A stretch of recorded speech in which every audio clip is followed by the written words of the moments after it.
So let's talk about it. The big question: who will AI actually replace?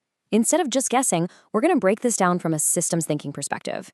My goal here is to give you a clear, no hype framework you can actually use for your career. Let's get right to it.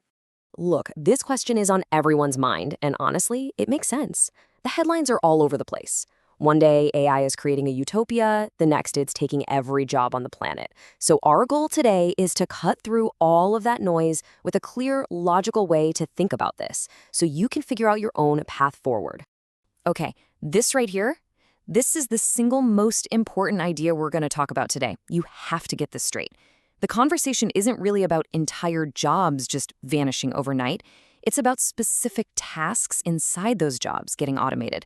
Understanding that difference is absolutely the first step to thinking about this clearly.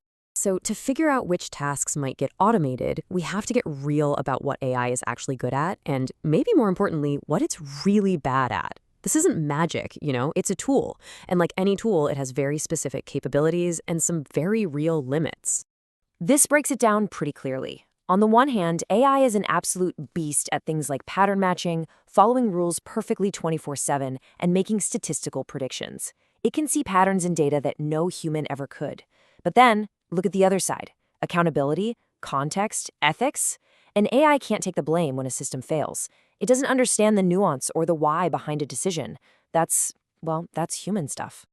All right, with that framework in mind, we can start to see how this plays out in the real world. Let's look at the kinds of jobs that have a ton of tasks that fall squarely into that AI is good at column.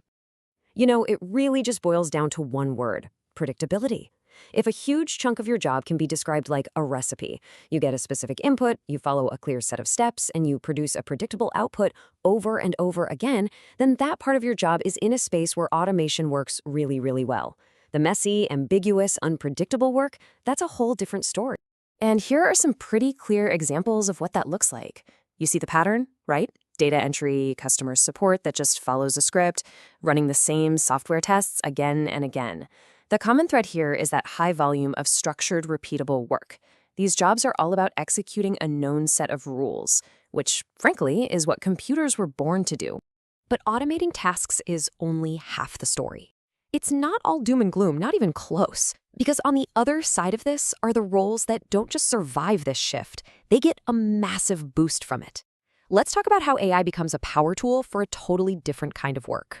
Now, here we see jobs defined by design, by strategy, by solving complex, messy problems. Take a security engineer, for example. AI can be a tireless assistant, digging through billions of log files to flag something weird. But it's the human expert who has to look at that weird thing and ask, is that a sophisticated new attack or just a bug in the code?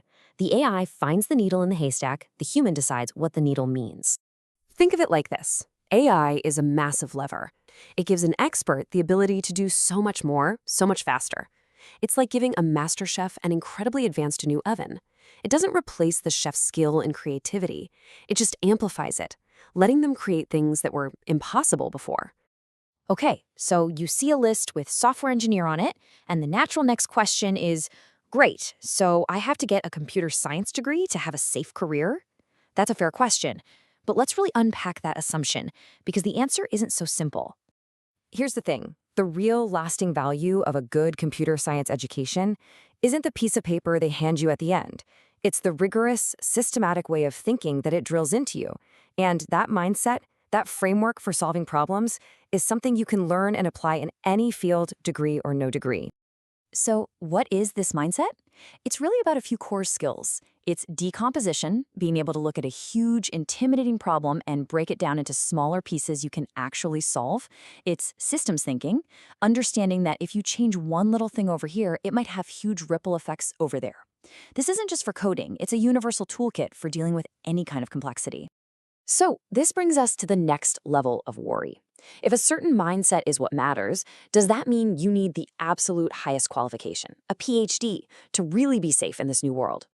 Let's be really clear here. A PhD is for creating brand new knowledge. It's for inventing the next generation of AI models or proving new scientific theories. That is incredibly valuable work. But what most of the industry and frankly most of the world needs right now are builders, integrators, and problem solvers. We need people who can take the amazing tech we already have and apply it to fix real, messy, everyday problems. And this brings us to the core argument of this whole explainer. I think we've been framing this problem in the wrong way. It's time to redefine the actual dividing line that's going to shape careers from here on out.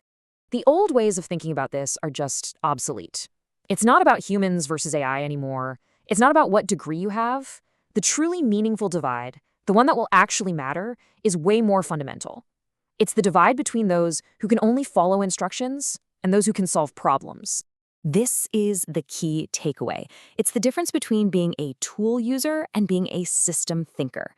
See, anybody can follow a tutorial to use the hot new AI tool. That's just following instructions. But the truly valuable person is the one who understands why that tool was built that way, what its limits are, and how to debug it when it inevitably breaks in some weird, unexpected way.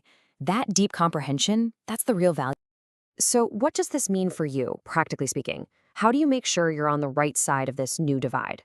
Well, the answer isn't about chasing every shiny new tool that comes out. It's actually the opposite. It's about going deeper. You need to focus on the timeless, foundational layers. I'm talking about things like operating systems and networking, because all modern software runs on them. I'm talking about security principles, because trust is everything. And I'm talking about system design, the art of building things that are robust and don't fall over. These are the concepts that are incredibly hard to automate because they require deep, contextual understanding and judgment. And here's the powerful irony in all of this. The people who have the deepest understanding of these fundamentals, they are the ones who can use AI the most effectively. They know how to ask it the right questions, they know how to spot when its output is nonsense, and they know how to debug its failures because they understand the underlying system that AI is working in. So let's end on this one core idea. Stop trying to compete with AI at its own game, at speed and pattern matching. You're going to lose that race. Instead, invest your time and your energy where AI fundamentally cannot go, into deep comprehension, into genuine accountability, and into a true systems-level understanding. That is where your value lies, now and for the rest of your career.